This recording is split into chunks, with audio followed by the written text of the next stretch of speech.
Well, hello, this is Leslie Sansone Williams. How are you? I have a 3-part video series that I want to do regarding the paralegal job review process. And so you're going to see 3 videos in a row that will go up just about every day. I'll be posting one of the 3. And I would watch all 3 and take notes, because this will pertain to you as you go forward in your career, not just for a review process, but to see where you measure up, how you measure up. Or do you measure up in some of these areas? Are they non-existent for you? Is it somewhere where you're strong, you're weak, etc.? So many law firms do not do job reviews. And I've been in corporate jobs that are non-legal jobs where I had a review every year. But in law firms, I can tell you, over 28 years, I have had maybe 2 reviews in my whole career. So the raise, they would talk about why I should get a raise privately, but they wouldn't talk to me about it. They would just give you the raise, or they'd give everybody the same raise, and maybe you'd get a bonus and somebody else wouldn't. So, and you never knew who, you wouldn't know who got the bonus, who didn't, unless the employees talked to each other. But anyway, so this is part 1, and I want you to write these down as we go, because this will show you what most employers are concerned with.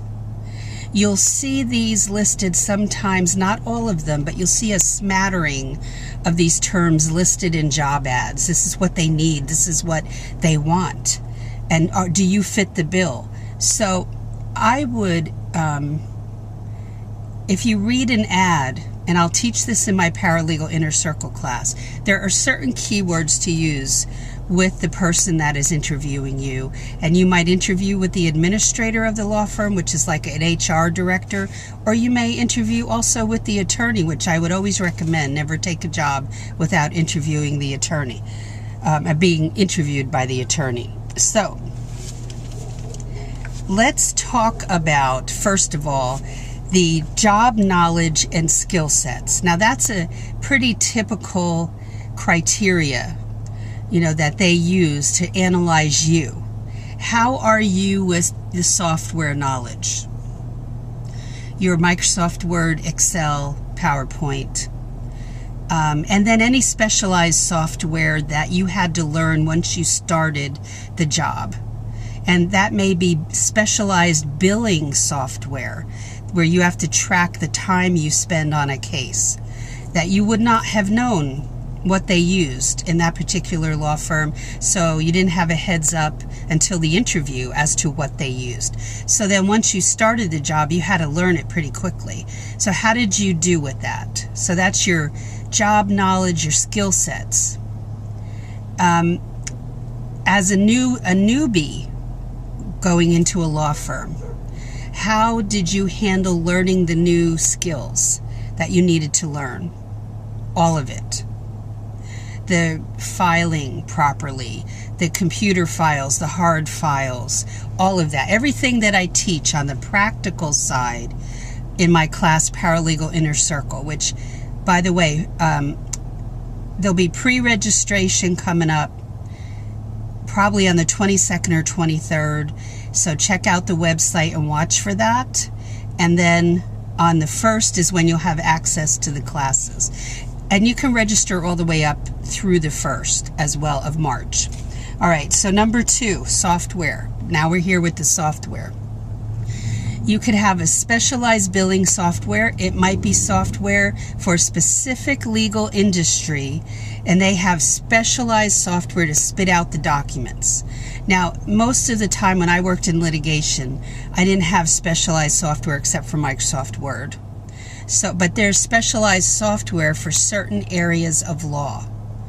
Bankruptcy, real estate, other areas that they have.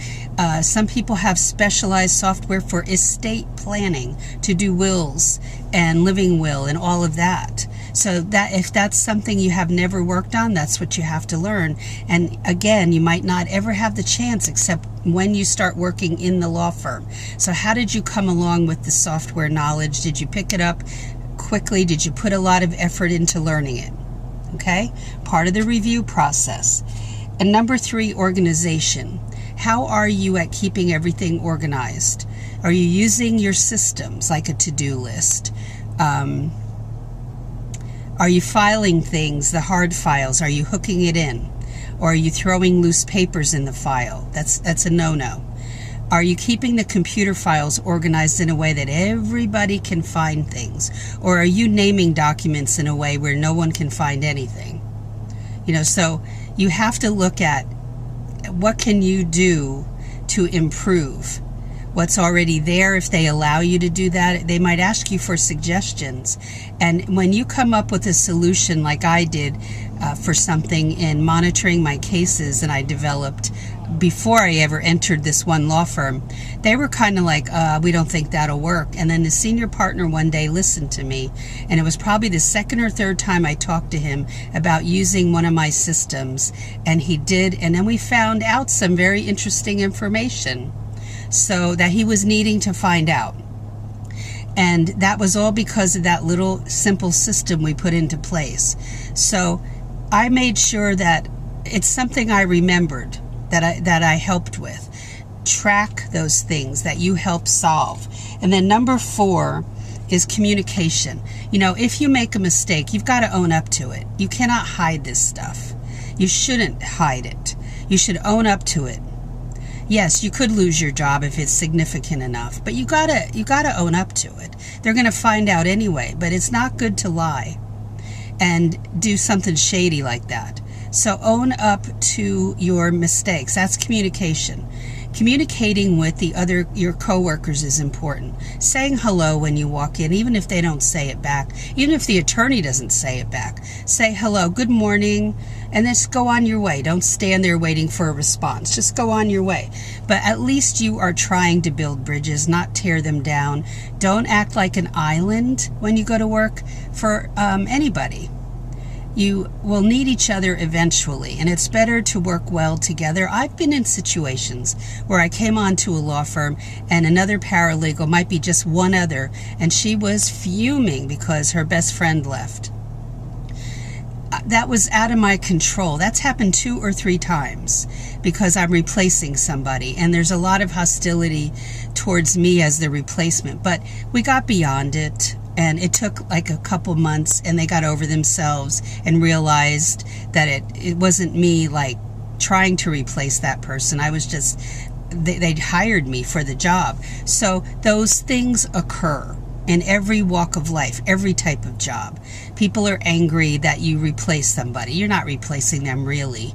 But it was a dear friend. So communication is important. You have to, in those hard instances, still go to work every day, still get your paycheck, and still try to overcome those things and work with people in a nice way and not add fuel to the fire, right?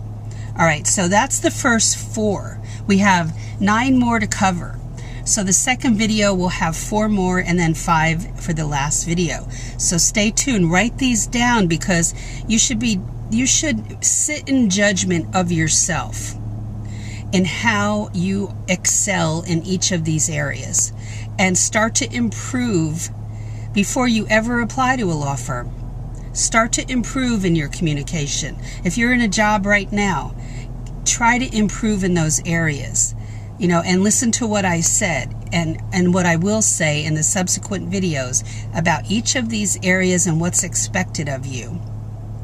If there's a problem with filing a document and the court is giving you a tough time, you need to talk to the attorney about it. If you're calling the opposing side, the attorney on the other side, and his paralegal won't work with you, you need to talk with your attorney about it. It's not always totally in your hands, so remember that, okay? Communication, communication, communication. one of the most important things in a law firm. All right, you can't let that slide.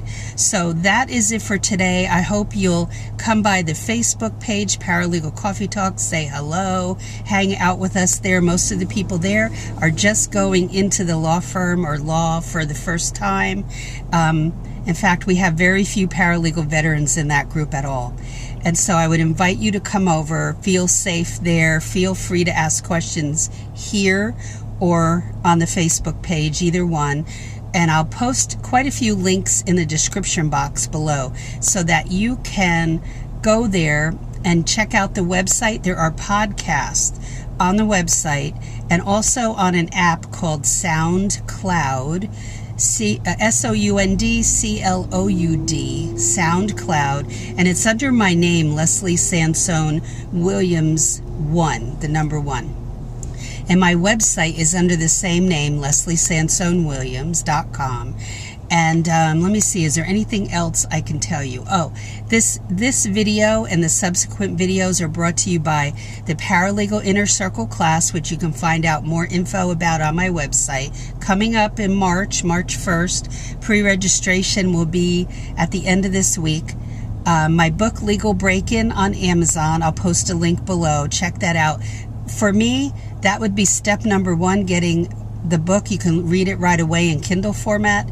And number 2 would be hop on board for this class. It will be a month to month, and you can stay as long as you want or just stay for a month and cancel.